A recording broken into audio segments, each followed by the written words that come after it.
Bismillahirrahmanirrahim. Assalamualaikum warahmatullahi wabarakatuh. Selamat pagi anak sholih-sholihah kelas 4D.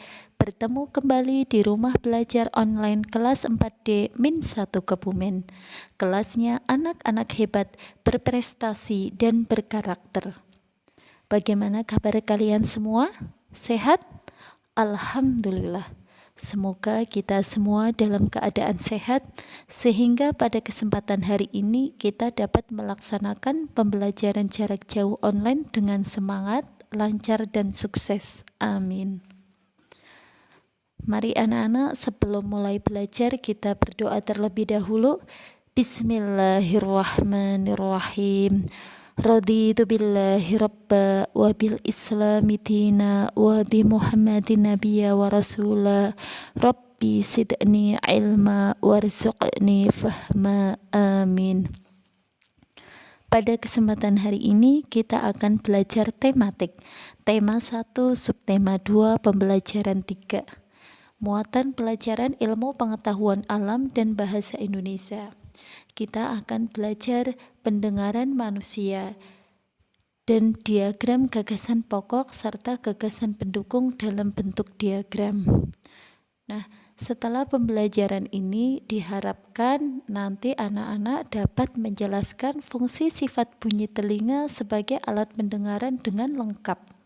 Dan juga diharapkan siswa dapat mengidentifikasi gagasan pokok dan gagasan pendukung setiap paragraf dari teks tulis dengan mandiri.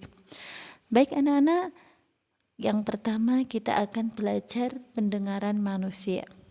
Bagian dan cara kerja telinga. Telinga merupakan salah satu panca indera. Kita mendengar bunyi dengan telinga. Selain berfungsi sebagai alat pendengaran, telinga juga berfungsi sebagai alat keseimbangan tubuh. Telinga terbagi menjadi 3 bagian, yaitu telinga luar, telinga tengah, dan telinga dalam. Ya, bisa anak-anak lihat itu bagian-bagian telinga? Ya. Tadi ada telinga luar, telinga tengah, telinga dalam. Nah, silakan anak-anak sekarang pegang telinganya. Ya, itu bagian yang paling luar itu namanya daun telinga. Kemudian ada agak masuk sedikit itu ada lubang telinga. Daun telinga itu fungsinya menangkap getaran bunyi, sedangkan lubang telinga berfungsi meneruskan bunyi ke telinga tengah. Selanjutnya ada liang telinga yang fungsinya menghalangi debu dan air yang masuk. Nah, di telinga bagian tengah itu ada gendang telinga. Fungsinya menerima getaran bunyi dan meneruskan ke tulang-tulang pendengaran. Kemudian ada tulang-tulang pendengaran yang fungsinya meneruskan getaran bunyi ke koklea. Nah, sekarang perhatikan telinga bagian dalam. Itu ada saluran setengah lingkaran yang fungsinya membantu dalam mempertahankan keseimbangan tubuh. Kemudian ada koklea itu ya, yang fungsinya untuk menerima dan meneruskan getaran bunyi ke saraf pendengaran. Kemudian ada saluran eustachius yang fungsinya menghubungkan ruang telinga tengah faring.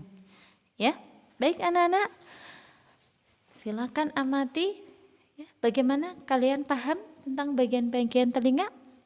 Paham ya? Nah, untuk selanjutnya kita belajar tentang proses mendengar bunyi. Ya, kalian dapat mendengar bunyi ketika bunyi mencapai telinga kalian. Berikut adalah proses mendengar bunyi. Pertama, getaran dari sumber bunyi. Kemudian gelombang bunyi ditangkap oleh daun telinga. Yang selanjutnya gelombang bunyi merambat di liang telinga. Kemudian bunyi menggetarkan gendang telinga. Yang kemudian getaran gendang telinga menggetarkan tulang-tulang pendengaran. Kemudian koklea menangkap getaran dari tulang-tulang pendengaran dan mengirimnya ke saraf pendengaran, yang pada akhirnya saraf pendengaran mengirimkan rangsang bunyi ke otak. Kemudian otak menerjemahkan bunyi yang didengar. Nah, itu proses mendengar bunyi ya, anak-anak. Paham? Ya. Untuk selanjutnya, kepekaan telinga sebagai indera pendengar. Telinga manusia dapat mendengar bunyi dengan frekuensi 20 sampai 20.000 Hz. Kemudian mendengar setiap pendengaran, kemampuan pendengaran setiap orang itu berbeda-beda. Hal itu dipengaruhi oleh faktor usia dan kesehatan telinga. Orang yang telah lanjut usia biasanya kemampuan pendengarannya akan berkurang ya. Jadi orang yang sudah tua biasanya kalau dipanggil dengan suara yang rendah itu belum tentu bisa mendengar ya, karena pendengarannya berkurang.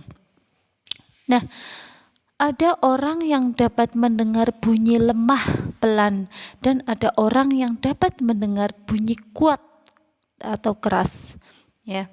Indera pendengar yang baik dapat mendengar dengan jelas asal sumber bunyi dan tinggi rendahnya bunyi. Nah, itu ya. Nah, selanjutnya bagaimana cara memelihara kesehatan telinga? Telinga perlu dirawat kebersihannya ya agar tetap sehat. Berikut adalah cara merawat telinga. 1. Bersihkan telinga bagian luar secara teratur menggunakan sapu tangan dan air hangat. Kemudian jangan mengorek-ngorek telinga ya, karena dapat mendorong kotoran lebih dalam dan kotoran akan semakin menumpuk ya, berbahaya ya. Nah, kotoran yang menumpuk dapat mengganggu pendengaran dan mengakibatkan robeknya selaput gendang telinga. Tuh ya, hati-hati ya anak-anak ya. Nah, jika ada sumbatan kotoran telinga yang mengganggu, periksakan telinga kalian ke dokter THT. Apa itu sih THT ya? Itu dokter yang menangani khusus tentang telinga, hidung, dan tenggorokan ya. Nah, kemudian jika kalian mendengar bunyi terlalu keras, segera tutup kedua lubang telinga ya, agar gendang telinga tidak rusak ya. Jadi perlu hati-hati ya anak-anak ya. Kalau ada suara yang keras banget itu segera tutup. Bagaimana anak-anak? Paham? Paham ya? Ya, alhamdulillah. Selanjutnya kita belajar gagasan pokok dan gagasan pendukung dalam bentuk diagram. Suatu teks terdiri atas beberapa paragraf. Setiap paragraf memiliki gagasan pokok dan gagasan pendukung. Ya, anak-anak, kalian sudah menentukan gagasan suatu paragraf dalam bentuk diagram pada pembelajaran sebelumnya ya. Nah, diagram gagasan suatu teks itu dibuat sesuai jumlah paragraf dalam teks tersebut. Baik anak-anak, silakan anak-anak perhatikan teks berikut ini ya. Teks dengan judul Toleransi Saat Bekerja Bakti. Silakan anak-anak baca teks tersebut ya. Kemudian nanti anak-anak latihan tulis gagasan pokok dan gagasan pendukung setiap paragraf dalam teks tersebut ya. Kemudian buatlah diagram dari gagasan-gagasan tersebut. Seperti ini ya.